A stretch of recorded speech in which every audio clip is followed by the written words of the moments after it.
Welcome to Built to Go, a van life podcast. I'm your host, Jeff Wagg, coming to you from the College of Curiosity. This time it's episode 175, and we're going to talk about something actually pretty important, and that is how unsafe your van is. That's right, the van you built, the van you're thinking of building, it could kill you. And yes, that's very clickbaity. We're also going to talk about a UFO sighting, because that seems to be in the news lately. Is it safe to cook your food directly from the can? We'll talk about that too. And we'll finally have a review of different devices that cool just your bed instead of your whole van, like Nick asked me to do. So folks, welcome back. Thank you for being here. This is the podcast Built to Go, and if you're watching this on YouTube, you're watching a recording of me doing the podcast, and that's all there is to it. So let's just jump right into this here. People have sent me a video, a lot of people have sent me this video, by Project of Science. That's the name of the channel. I'll have a link in the show notes, and it's a pretty eye-opening video, let's say. It's a 18 minute long video of someone going over the remnants of a self-built Ram ProMaster campervan that was T-boned, basically. Somebody ran a red light, smashed right into the side of them, and flipped the van over. And they were fine.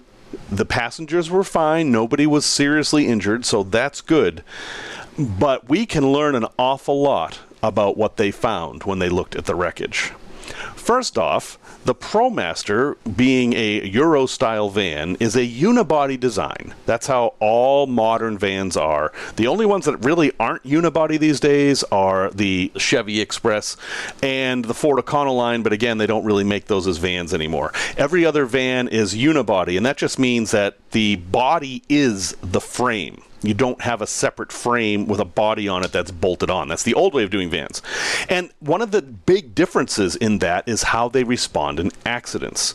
The unibody design is actually much safer because they figured out a long time ago that you want the energy of a collision to go into the vehicle and not into the bodies. So we have airbags, and that's all fine and good, and the airbags did go off in this crash, but only the side airbags, not the front airbags. But the van itself absorbed a ton of the energy, and it did that by deforming, by crushing. You may have heard of crush zones. Those are zones that basically absorb a lot of energy so that your body doesn't. And the van did that very, very well. If you look at the early part of the video, they go over what happened to the van, and the side is smashed in, but the penetration of the vehicle into the van is less than a foot. It's actually not that bad. It's not like the car went right into the van. And when the van tipped over, it deformed, but it deformed in ways that left the passenger compartment intact. Now, after the accident, the driver and passenger couldn't get out of the van. The van was on its side. The passenger side door, for some reason, they couldn't open, and the driver's side door was on the pavement, so they couldn't open that. They also couldn't get into the back of the van because, first off, the slider wouldn't have worked, and the back of the van, which we will talk about a lot, was in shambles. So, with the help of some passerbys, they actually smashed out the windshield and crawled through that to get out of the van. I want to preface this by saying two things. First off, these guys actually built a very strong van. If you look at the way they built things, they used real 2x4s, entire 2x4s, and used pocket screws, and to me, it looks like a very high-quality build, especially for someone's first time building a van. So anything I say from here on out is not a dig at the people who built this van. I think they did an excellent job. The other part, and this is almost the entirety of my point, is I'm not an engineer. You're not an engineer either. And this is what we need to talk about. This entire channel is basically devoted to people who build out their own vans. I mean, we talk about other things too. RVs are welcome, trailers are welcome, anything built by Winnebago, whatever, that's all welcome as well. But a lot of us are folks that have built out our own van or want to build out our own van, and we're looking for tips and tricks on how to do these things. But we don't talk about safety all that much. We may talk about fire safety, but we don't talk about accident safety. And folks, unless you're an engineer and you've studied this stuff for a while, you probably can't wrap your brain around the different forces that go on in the back of a van during an accident. What I'm saying to you is that if you self-build your van, you have created an inherently unsafe situation. Now, I'm not saying don't do this. I've done it. I have built out 2 vans. I'm probably going to do another one. And guys, my vans aren't even near the top of high quality or anything like that. If any of my vans are in an accident, the back is just going to completely come apart. I use IKEA furniture sometimes, and I can tell you no IKEA furniture is going to survive a major accident, okay? So I'm not trying to be a hypocrite here. I'm just trying to get you to realize that this thing we're doing has risks, and this video from Project of Science really shows what that is. I have in the past talked about how Class C and Class B RVs are safer than Class A's. The difference is that a Class B RV is just a van that's built out, kind of like we're doing, without all the engineering and certification and all that. A Class C is an RV that has a van front and a built RV back. And a Class A is built completely. So if you think of your classic Winnebagos, that is built on a frame, so there's actually no automotive bodywork at all. And I've often said that Class C and Class B vans are more safe, and that's because the automotive part is very carefully regulated and very highly engineered to keep you safe, while the RV part has much, much lower standards. But they have standards. The RVIA in the United States has a whole bunch of guidelines on how to properly and safely build an RV. And even with that, if you look at any videos or pictures of RVs in accidents, you will instantly see that they disintegrate. They completely fall apart. The people up front hopefully are kept safe, but the back of those things, I mean, honestly, if you look at the way they're constructed, they're usually thin pieces of wood or fiberglass or something else with some foam in the middle. There's nothing terribly structurally strong there. So even vehicles, campers built by engineers, are unsafe in an accident. And what we're doing, holy cow, I again, not trying to criticize anybody's builds, but if you haven't taken the time to consider 2 scenarios, you're putting yourself in harm's way, perhaps unnecessarily. The first scenario you have to consider is, what happens if you slam on the brakes? You come around a corner and boom, there's a toddler in the middle of the road. It's not impossible. It happens. You slam on your brakes. What happens? Well, you are in your seat with your seatbelt on, and you're pushing against a brake, so you're pretty secure. But everything in your back is suddenly going to start moving at whatever speed you were traveling at forward. So if you were doing 60 miles an hour, imagine everything in the back of your rig jumping forward at 60 miles an hour. What would happen to it? Well, I can tell you what would happen in one case. My Toyota Mini Cruiser RV, I had a similar situation to that. I don't exactly remember why I had to do an emergency stop, but I did. And I slammed on the brakes and then felt bong as a tea kettle flew off the stove all the way, the entire length of the RV, and bonked me in the back of the head. And if you're asking me where that kettle was, why didn't I secure it? It was in a closed and latched cabinet. The latch had come loose, and the tea kettle, which thankfully was empty, flew all the way and hit me in the back of the head while I was driving. And that was in an RVIA certified rig, not something I had built myself. You know, the furniture stayed in place, everything was fine, but that might not be the case if you're just using some IKEA furniture that you screwed into the floor. There's no part of IKEA furniture that's meant to suddenly travel at 60 miles per hour. So consider that. Now I want you to consider what would happen if your camper was on its roof, because that can happen too. Now, a way a lot of these are designed, it'd be very hard to get them on the roof, but it can happen. It absolutely can happen. Is everything in your rig going to stay where it is if your rig's on the roof? I would guess probably not. I would think some of it would move. I know, I'm thinking about my NV200. My bed wasn't attached to anything. It completely would have just gone wherever. My cabinets were attached to the walls and the floor, but again, they were IKEA cabinets. They were never designed to be flipped upside down. Plus, they contained the batteries and the water. Heavy things. So what would they have done inside the cabinets? It would have been bad. it absolutely would have been a bad thing. Again, folks, I'm not trying to dissuade you from doing this. I'm just trying to point out the fact that we're not engineers. We are somehow skirting the laws here and creating unsafe vehicles for the passengers. I'm happy to hear your comments on this and such, but I really think that's the situation we're in. And I'm going to keep doing it. I am willing to take that risk, and I just think you should know the risks if you're going to as well. Now, remembering that I am not an engineer, and I'm not even a very experienced van builder or anything like that, I'm going to give you some suggestions on what you can do to help keep safe. And again, these are just suggestions from a nobody on the internet, so you should take them for what they're worth. One of the very first things that you can do to make your van safer is to have a bulkhead. Have a partition between the driving area and the back. Yes, cargo vans are sold without this, right? So what's safe about that? Nothing. Nothing. Imagine if you rent a U-Haul van that doesn't have a partition and you put your stuff in it and you slam on the brakes. Well, all that stuff's going to fly forwards. You're supposed to strap it down, but we can't really do that. So build a bulkhead. In my NV200, I had a bulkhead when I bought the van, but it took up too much space and I took it out.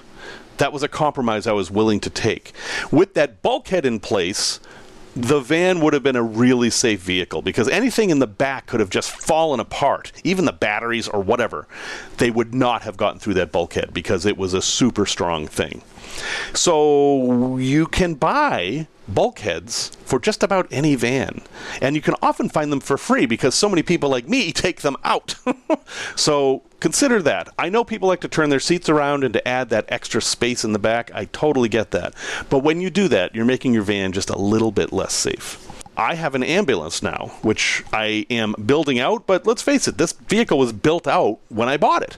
It had cabinets, it had seats, it had walls, it had a bulkhead.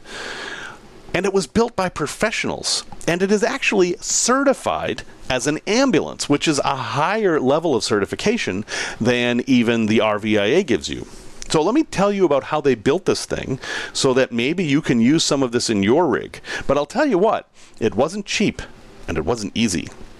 The bulkhead is made of 3/4 inch plywood. It is not a metal bulkhead, but it's still very, very strong. The sliding door is just a door on sliders. It's actually on drawer slides, so that isn't all that strong. But where the passenger and driver are, anything that was going to come to get you would have to go through 3/4 inches of plywood. So that seems pretty strong to me. All the cabinetry is built to a very, very high standard. It's all glued and screwed. It's super strong. But what's really impressive is what it's attached to. On the floor, there's 3/4 inch marine ply, but it's bolted through the bottom of the van. There's actually, very big, very high tensile steel bolts are holding that piece of plywood to the floor. And they went to such an effort to do this that they actually dropped the fuel tank to bolt this in properly, which, that's above and beyond as far as I'm concerned. But yeah, it's definitely going to make it safer. Because, folks, if you just stick a piece of plywood in as your floor and you're in an accident, it isn't going to stay on the floor. It's going to go wherever gravity and momentum take it. And then on the walls, there was aluminum framing that was attached to another piece of plywood at the top of the van. So basically, I've got a cage back there that is very securely attached to the van. And if the ambulance rolled, the way the cabinets are designed and the way the furniture was designed, everything would stay exactly where it was. Now, of course, I'm screwing that up, right? As I build this out into my standards of what I want to live in the thing, I'm removing their very nice and heavily built cabinets and putting in my own, sometimes, IKEA cabinets. But you get the idea. So, folks, I'm not trying to scare anybody. Again, I encourage you to build out your own van. Just be aware that you're probably not an engineer. If you are an engineer, you're probably not an automotive engineer. You probably don't understand the forces that are at play here because they're not intuitive. Watch this video and see what happens to this really well-built van, and then use that to inform your decisions going forward. You can make a safer van if you just take a little bit of this into consideration. But ultimately, we're never going to have a completely safe vehicle, and that's just part of van life.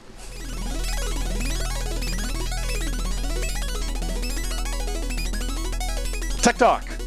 So if that wasn't controversial enough, and please, I welcome your comments. You can comment on the YouTube video or send me an email at jeff@builttogo.com. That's 2 T's, not 3, not 1. I will be happy to take into account what you have to say and respond in kind. But I just got into a little bit of a heated discussion, that's a pun, you just don't know yet, about cooking soup.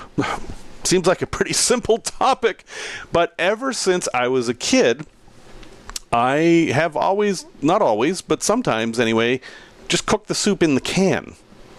Because as a kid, I was like, I'm taking this can and I'm opening it and I'm dumping the soup in a pot and then I'm heating it in the pot. What's the difference between a can and a pot? I mean, it's a metal container used to heat something, and the can... I don't know if you guys know this, but canning, the process of canning, actually cooks what's inside it. Everything that's in a can is cooked. So this can was used for cooking, so why do I have to clean this pot? Why am I using it? And even today, when I'm in the van, I will just cook soup in the can. I will typically take a bigger can, like Progresso or something like that. I'll take off the lid. I won't remove the paper label, and I'll just cook it right on top of the gas burner, whether it be one of those portable butane stoves or the ones I have built in. And you know what? It works fine. Basically, I will cook it until it starts to bubble, because that means some of it's starting to boil. And to me, that says, okay, some of this is at 212 degrees Fahrenheit, 100 degrees Celsius. That's warm enough because it's already cooked. I'm not cooking it. You don't have to cook canned food. It's already cooked. So I'm just warming it up. Intuitively, you might think, well, that's crazy. Of course, the paper's going to catch on fire, but it doesn't. It doesn't. In fact, if you take a paper cup and fill it with water and put it into a fire, just set it right in the coals, the paper won't burn, because the paper is going to be the same temperature as the contents, and that's going to take time to get up over 212 degrees Fahrenheit or 100 degrees Celsius. And yeah, okay, you add salt, it's a little higher, but we're talking about a 5% difference here, not a lot. The paper cup can't, because of the laws of thermodynamics, get hotter than its contents. That's just physics. Now, some of you say, right, but you're heating up the can. Heating up the can is going to cause it to give off nickel or BPA, some other nasty chemical, and that's going to get in your food, and then you're going to get sick. I have done as much research as I know how to do on this. I mean, I'm not a scientist. I am not a food scientist, and I'm not a metallurgist. And again, random guy on the internet. Here's the data I have come up with. I have learned that modern cans don't have BPA in them, so we don't have to worry about that.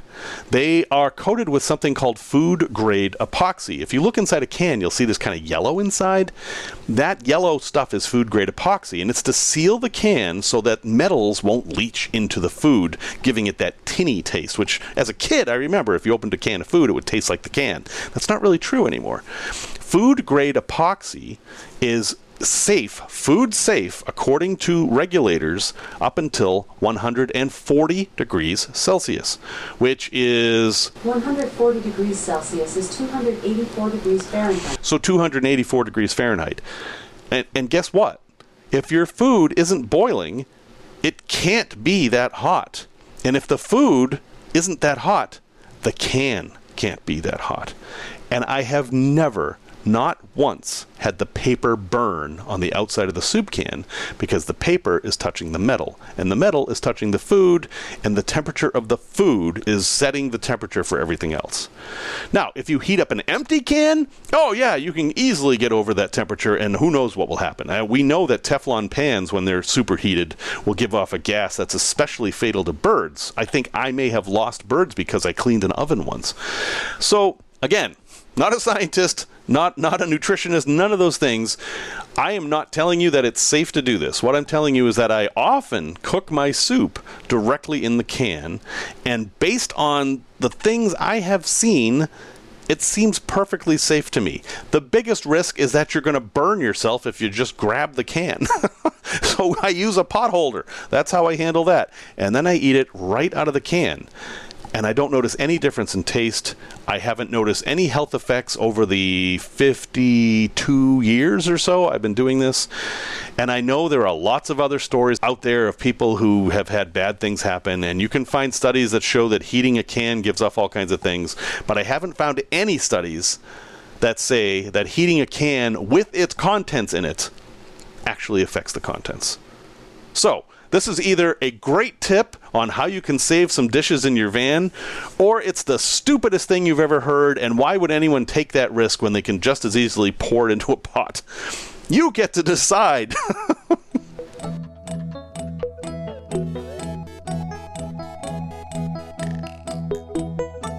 Product review. Okay, so Nick asked me to do this. Often talked about subject cooling, especially now. It's very difficult to cool a van, right? So we've talked about different ways you can do air conditioning, and basically they all come down to you have to spend a whole lot of money, thousands of dollars, if you want to have air conditioning in the back of your van without shore power or a gas-powered generator. I'm not going to rehash that. But what if you could just cool your bed? Now, there are two commercial products I know of. Well, there's a bunch of different products, but there's two different ways to cool a bed in your home. One is a product that one of the brands is called BedJet, and it's basically a fan with a hose, and you put the hose under the covers. And so you get in there, and you're under the covers, but there's air circulation under there, and it helps cool you off at night. It sounds kind of fun. I've never tried it. I've never tried any of these things, so I can't really give you a solid review on them, but I want to talk about them anyway, because, could a BedJet work in your van? I think so. The fan isn't going to draw that much power. Either you're going to be able to convert it to 12 volts or you'll have to use an inverter, but I think it would be a fairly modest investment. And yeah, you could totally have a fan blow under your covers in the van, and that might help keep you cool, especially if you're one of those people who can't sleep without the covers on. If you're kind of like, the monsters are going to come out of the bed and grab my feet, which I totally get. I understand that. That's legit. Yeah, I think a BedJet could totally help keep you cool. And if anyone tries it, I would love to hear about your experience. But Nick actually wanted me to talk about a different way to do it that's a little bit more complex. There are a bunch of products out there called Chill Sleep or Uller or Doc Pro. There's all these companies that make this device that is basically a box that attaches to two hoses, and those hoses attach to a pad.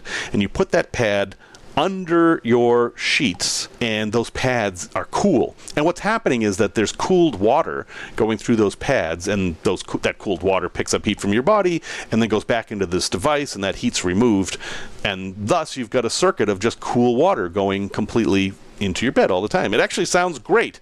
I looked up the amperage. It wasn't that bad. It was 140 watts or so, manageable in a van. That could possibly work.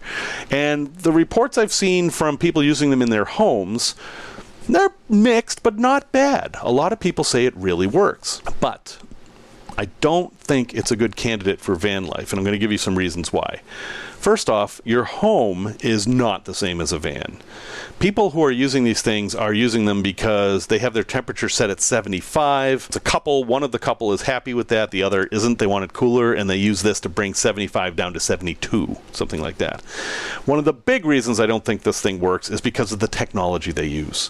What's in that box is a Peltier device. This is a solid-state heat exchanger. It's basically a plate with some electronics on it, and one side of the plate gets hot, and one side of the plate gets cold. That's it. It's how those really inexpensive quote-unquote refrigerators work that you find at truck stops. Those 12-volt plug-in refrigerators that are like $50, they use the same thing. Do they work? Yeah. One side's hot, one side's cool, and you can actually just switch the voltage and then it'll reverse. If you notice on those really cheap fridges, you can also use them to heat soup. But those devices do not work the way a compressor fridge works or an air conditioner that has a compressor. Where's the heat going? Oh yeah, the heat's coming out of that box. So you basically are in your bed and you've got a heater next to you. That little box is going to fill your van with all the heat it takes from your bed. Now, if you've got a vent on, the heat will go out, etc. But I don't think these things are going to have the efficiency necessary to cool down your bed substantially. And they're expensive. They're hundreds of dollars in most cases. So I don't think they're going to work. But no, I haven't tried them. I don't like the idea that they're a Peltier device. I just don't think those are suitable for van life. But heck, I would be happy to try it. So Uller, if you're out there and you'd like to send me one, I will absolutely try it.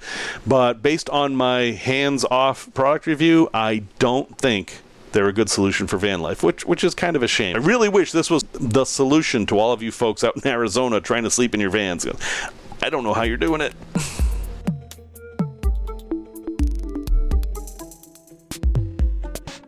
Tails. from the road.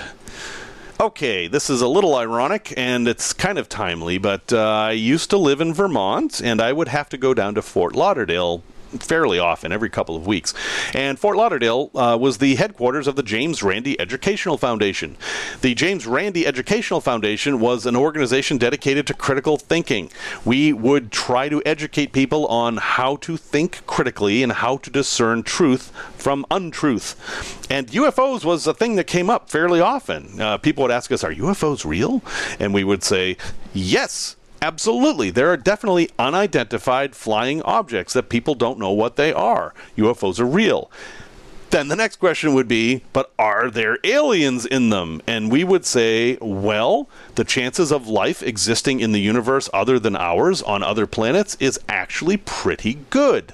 However, laws of physics, again, state that the chance of life from other galaxies or other solar systems actually visiting us on Earth seems nearly impossible because of the limit of the speed of light. So our provisional conclusion is that UFOs are something, but they're almost certainly not extraterrestrials visiting Earth. And that may be a little bit different than what you heard from Congress lately, but hey, that was our take on it, and I stand by that. Except this one time, when I was in Newburgh, New York. Newburgh, New York is kind of near White Plains. They have an airport that used to fly to Fort Lauderdale. I don't think they still do. There was a JetBlue flight nonstop from Newburgh to Fort Lauderdale, and I flew it fairly often. It was a nice little plane, easy airport to deal with, and it was actually easier for me to drive to there from Burlington than to fly from Burlington and change planes. So I did this fairly often. The only problem is it was usually super early in the morning. This was like the first flight of the day. It was like at 5:30 in the morning. So one day, it was fairly cold. I remember I got on the plane, and being the first flight, the plane hadn't warmed up. So I got my window seat, and I'm kind of snuggling in there, and, you know, the thrill of flying has long since passed. It's just routine for me. But I noticed there's a light in the sky. I'm like, okay, whatever. And I'm kind of watching the light as we're taking off, and, you know, we're heading to cruising altitude. And then the light goes straight up, like, whoop, like faster than any object I've ever seen. And then it stops. I mean, it just goes zoop, stops, joop, joop. It's like it jumped. Now, no aircraft I've ever heard of can do that. Even a helicopter has to gradually change altitude. It can't jump. And then I noticed it changing speed. It went up, and then it started to move horizontally. And as I'm watching this, boom, it jumped back down again. Now, I know for a certainty that there is no aircraft that can perform these maneuvers. I'm watching this thing real time, no screens involved. I'm looking out the window at this light as it's doing this. And I have no explanation for it. I was literally seeing an unidentified flying object. And now I was going down to Florida to the JREF and going to have to say, guys, I need some help explaining this. Fortunately, I woke up a little bit and I figured out what exactly I was seeing. Have you figured it out? It's okay if you haven't. Because when you are in these situations, they're usually because you're lacking context. And even if you're in the context, you might have missed a part of it. So I gave you all the clues you needed to figure out what this was. The answer is, what I saw was one of the most commonly misidentified things as a UFO. It was Venus. I was seeing Venus. So it wasn't even a flying object. It was an orbiting object, not of us, of the sun. But why was it moving like that? It wasn't moving. The plane was moving, of course. We were doing a series of banking maneuvers to get onto our flight path south. So what was moving was the plane and the window. So I was looking out the window, and that's what was moving up and down.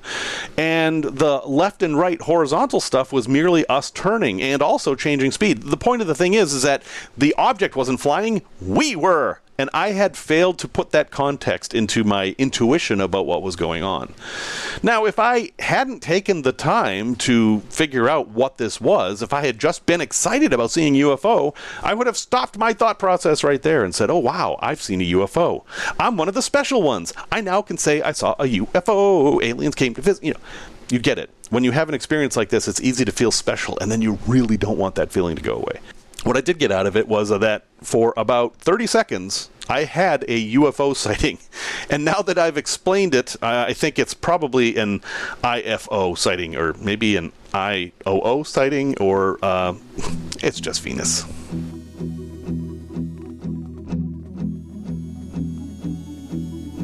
A place to visit. This is a place that may only mean anything to me, but I'm going to share it anyway because it's kind of cute. My family moved to Salem, Massachusetts when I was 3 in 1970. And we moved into a brand new house. It had been an empty lot before, and it was in a kind of an older neighborhood. In fact, the street was named Ord Street, O-R-D, and it was named after a Civil War hero, so it was probably named in the 1870s or something like that. And all the houses were that old. Some of them were actually much older. I mean, there's houses in Salem from the 17th century. That's the 1600s, folks. Ours wasn't that old, but it was in a part of the city that was very old. And Ord Street connects to Aborn Street, but Aborn Street connects to Boston Street. And as you can tell from the name, Boston Street was the road to Boston. And it had been since at least the 1620s. So this is a very old road.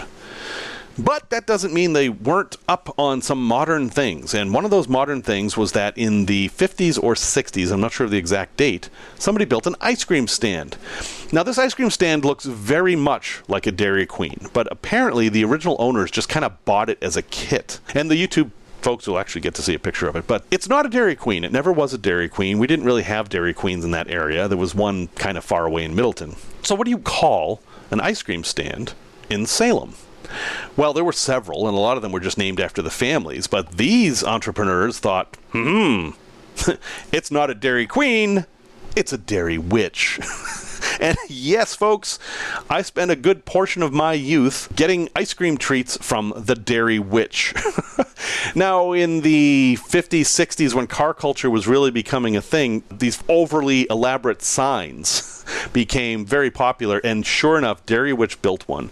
And what they built was this sign that was basically a giant soft-serve ice cream cone, 20 feet tall, very, very large, with a ladder going up to the top of the cone, and a stereotypical witch climbing the ladder and putting sprinkles on the cone. Now, we didn't call them sprinkles, we called them jimmies. That's a Massachusetts thing, but Dairy Witch. I loved Dairy Witch, and I'm thrilled to say that Dairy Witch is still there. It's not owned by the same family anymore, and the family that I knew wasn't even the original owner. They bought it from the original owner a couple of years after it was started, and they owned it for years and years and years and years. But man, the memories I have of this place, and honestly, yes, I grew up there. Yes, it's the food I'm used to. They have really, really good ice cream. They're very creative with what they do with it. I mean, they're not attached to any chains or anything. So one of the things they used to have, and sadly they don't have anymore, was the Alaskan Shake-a-Sundae. That was my favorite thing. And they would take a milkshake, a Massachusetts milkshake, which is a whole other topic, but in Massachusetts, milkshakes don't have ice cream in them, or at least they didn't when I was a kid. It's just shaking up chocolate milk. It's a milkshake. They would take that and then build a sundae on top of it, so you'd have a floating sundae. That was awesome. So anyway, if you happen to go to Salem, Massachusetts, and I'm actually thinking about organizing a trip there in 2024, and all you van life folks are certainly going to be invited. We're definitely going to have a stop at Dairy Witch. We're going to have to, because it's one of my favorite things that's still there from my childhood. Resource recommendation. So you probably can guess what I'm going to give you as a resource recommendation here. If you're serious about building the safest van possible, if you want to build your van to RV standards, well, you can get those standards. You can get them at rvia.org. Go to the website anyway, have a look around, but you can pay, you have to pay for the standards, they cost money, and you can get everything that the professional RV builders have at their disposal to learn things like plumbing tolerances and what type of gas lines to use and how strong things need to be. If you're very, very serious about this, you can go through all this stuff and you will have all the information that all the professional builders have. Now, that's a daunting daunting task. It's a lot of stuff. And you can actually, if you're going to do this, if you're going to be like a van builder as a job, and you want to RVIA certify your van, you can totally do this, but you're going to have to do it according to these guidelines. I think it's interesting just to look through and see and kind of question what you're doing, if it makes sense. And heck, I'm offering it to you here. So there's a link in the show notes, but it's just rvia.org. And it's probably a good idea for you to take a look at it. So folks, thank you very much for listening to episode 175. I absolutely appreciate each and every one of you. If you would like to support this channel, you can go to buymeacoffee.com/built2go and buy me a some diesel. I know I still haven't fixed it. Music, as always, is by Simon Wagg. And until next time, remember the words of Paul LaForest, who said, "If safety is a joke, then death is the punchline."